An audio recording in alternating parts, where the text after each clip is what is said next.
Saudi আরবে alcohol কেনা কিংবা কোথাও পরিবেশন করাও আইনত দণ্ডনীয় অপরাধ এবং নারীদের রক্তের সম্পর্কে বাইরে অন্য পুরুষদের সাথে মেলামেশা করাও অপরাধ বলে বিবেচিত।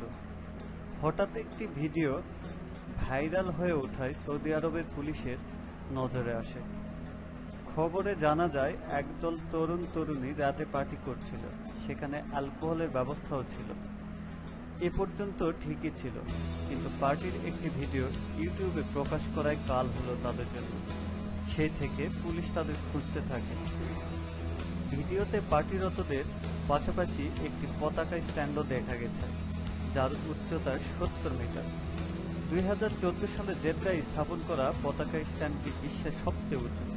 পার্টিটি হচ্ছিল সেই স্ট্যান্ডের পাশে অবস্থিত একটি ভবনের বারান্দায়। ভিডিওটি 20 ডিসেম্বর ইউটিউবে আপলোড করা হয়। পুলিশের তদন্ত দল জানিয়েছে, ইতিমধ্যে পার্টিতে অংশগ্রহণকারী কয়েকজনকে আরব আমিরাত থেকে গ্রেপ্তার করেছে পুলিশ।